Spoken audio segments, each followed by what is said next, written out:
Hello students, आज मैं आपके सामने बेसिक अकाउंटिंग टर्म्स का पार्ट 3 लेकर आया हूं। मैं पार्ट 1 और पार्ट 2 इसके ऑलरेडी अपलोड कर चुका हूं और उम्मीद है आपने पार्ट 1 और पार्ट 2 को देखा होगा और उनसे आपको बेनिफिट भी जरूर मिला होगा।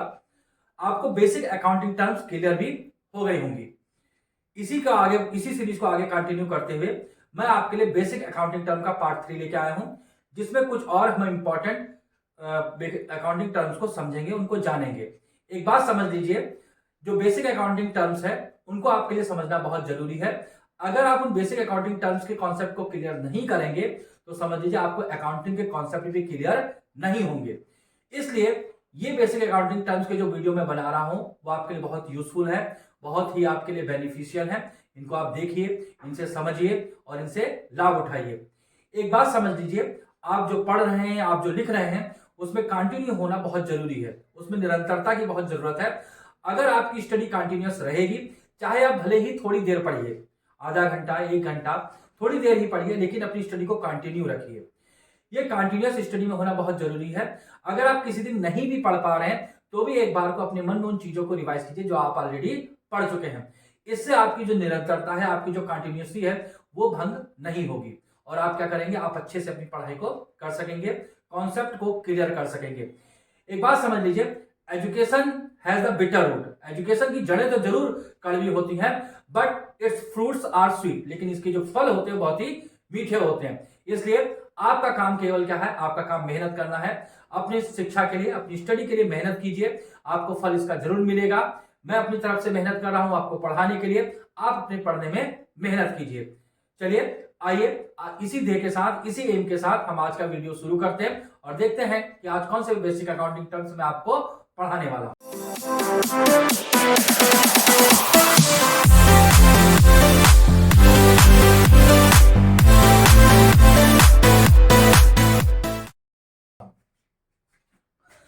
आज का जो हमारा अकाउंटिंग टर्म है, आज जो मैं आपको पढ़ाने वाला हूं, पहला अकाउंटिंग टर्म, उसका नाम है कैपिटल।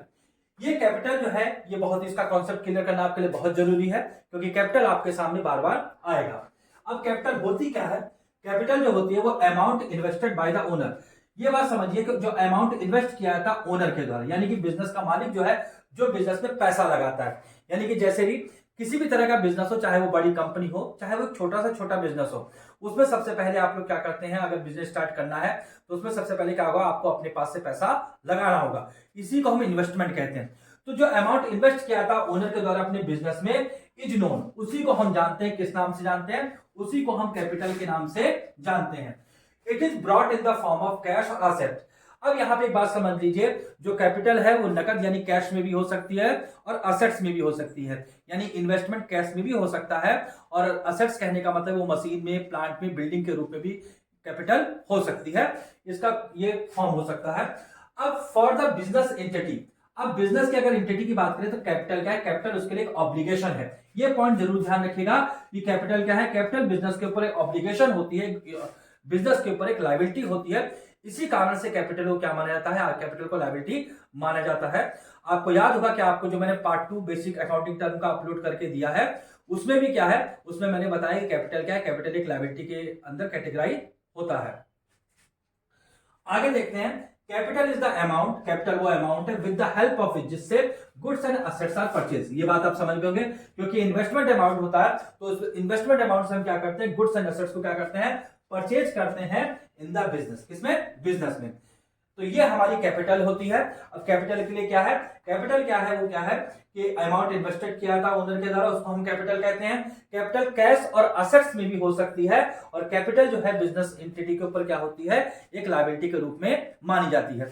अब स्टूडेंट्स, यहां पे अगर आप इस बॉक्स को ध्यान से देखें तो इस बॉक्स में मैंने आपके लिए एक फार्मूला लिखा है। ये समझ लीजिए, ये अकाउंटिंग का एक यूनिवर्सल फार्मूला है। Without this formula, you cannot solve the accounting equations, accounting problems. तो इस फार्मूले को बिल्कुल लर्न कर लीजिए कि इस फार्मूले का मींस क्या है। कैपिटल इक्वल टू, कैपिटल अगर आपको कैलकुलेट करनी तो कैपिटल इक्वल टू क्या था? Assets minus liabilities. असेट्स और लायबिलिटीज मैंने आपको पार्ट 2 में समझाई है, वहां पे जाके आप देख सकते हैं। अगर आपको कैपिटल कैलकुलेट करनी तो कैपिटल का फार्मूला क्या होता है? Capital equal to assets minus liabilities.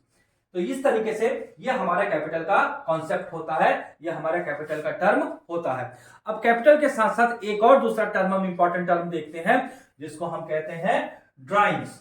अब ड्राइंग्स क्या होता है? ड्राइंग्स वो अमाउंट होता है जो हम कैपिटल में से निकाल लेते हैं पर्सनल यूज के लिए। कहने का मतलब यह है कि बिजनेस का ओनर जब होता है वो उसके कुछ पर्सनल भी एक्सपेंसेस जरूर होते होंगे, तो अब वो पैसे कहां से लेगा? वो अपने पर्सनल यूज के लिए भी पैसे बिजनेस से ही निकालेगा। तो पर्सनल यूज के लिए जो बिजनेस का ओनर जो अपने लिए पैसे निकालता है उसको क्या बोलते हैं? उसको ड्राइंग्स बोलते हैं। मान लीजिए बिजनेस के ओनर के अपने कुछ खर्चे हैं, जैसे कि उसको अपने घर का किराया देना है, या अपने बच्चों के स्कूल की फीस देनी है, या ट्यूशन की फीस देनी है, या जो भी कुछ देना है, तो उसके लिए पैसा अपने बिजनेस से निकालेगा। तो पर्सनल यूज के लिए बिजनेस से जो पैसा निकाला जाता है उसको क्या बोलते हैं? उसको ड्राइंग्स बोलते हैं। तो विड्रॉल ऑफ मनी और गुड्स बाय द ओनर। अब जो विड्रॉल क्या आता है? मनी का या गुड्स का, याद रखिए मनी का भी और गुड्स का, बाय द ओनर, ओनर के द्वारा क्या आता है? फ्रॉम द बिजनेस, बिजनेस से जो विड्रॉल किया जाता है for personal use, personal use के लिए पैसा निकाला जाता है उसको क्या बोलते हैं? उसको हम ड्राइंग्स बोलते हैं। अब यहां पे क्या है कि एक पॉइंट और है यहाँ पे ड्राइंग्स के लिए कि इट रिड्यूसेस द इन्वेस्टमेंट। अब ड्राइंग्स जो होता है ये हमारे इन्वेस्टमेंट को रिड्यूस करता है, यानी कि हमारी कैपिटल को माइनस करता है, ये हमारी कैपिटल को कम करता है। इस बात को आप बिल्कुल ध्यान रखिएगा। It reduces the investment of the owner, यानी कि ओनर के इन्वेस्टमेंट को ये कम करता है। चलिए स्टूडेंट्स, ये हमारी कैपिटल और ड्राइंग्स की दो टर्म्स थी। आगे के और इंपॉर्टेंट टर्म सब कुछ देख लेते हैं। चलिए स्टूडेंट्स, अब कुछ और बेसिक अकाउंटिंग टर्म्स को हम समझ लेते हैं जो कि बहुत इंपॉर्टेंट है। यहां पे हमारी अगली अकाउंटिंग टर्म है sales.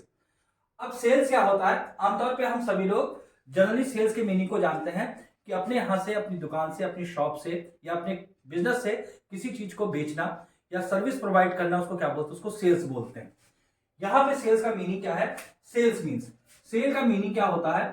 Sales means transfer of ownership, यानी कि सेल्स में क्या होता है कि ओनरशिप ट्रांसफर हो जाता है किसका? गुड्स का और सर्विसेज का। गुड्स और सर्विसेज का ओनरशिप ट्रांसफर हो जाता है टू कस्टमर। किसको दे दिया जाता है? यानी कि जो कस्टमर हमारी दुकान में आते हैं, हमारे यहाँ बिजनेस में आते हैं खरीदने के लिए, उनको वो सामान, उनको वो सर्विस दे दी जाती है, प्रोवाइड कर दी जाती है, उनको बेच दी जाती है और ओनरशिप ट्रांसफर हो जाता है फॉर ए प्राइस, किसी एक कीमत के बदले में। तो उसको हम क्या बोलेंगे? उसको हम सेल्स बोलते हैं। अब यहाँ पे दूसरा पॉइंट भी है सेल्स। अब सेल्स होती क्या है? सेल्स आर टोटल रेवेन्यू, यानी कि सेल्स जो है हमारी वो टोटल इनकम होती है। Revenue means income.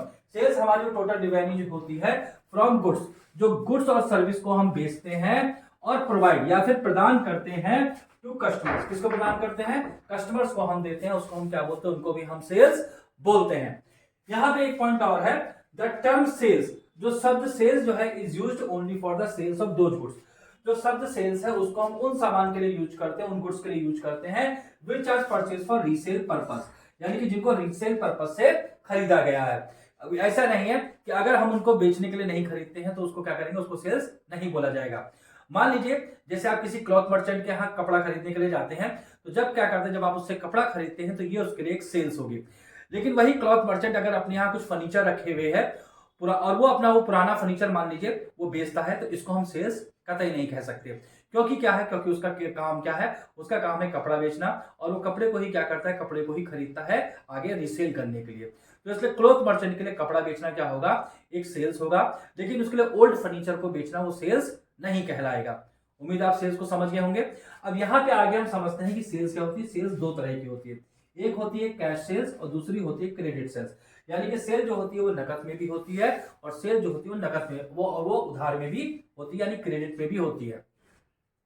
सीधी सी बात है, जब हम किसी से कुछ खरीदते हैं, यानी सप्लायर जब हमको रॉ मटेरियल सप्लाई करता है, तो अगर हम तुरंत उसको पेमेंट कर देते हैं तो ये हमारी कैश सेल्स कहलाएगी।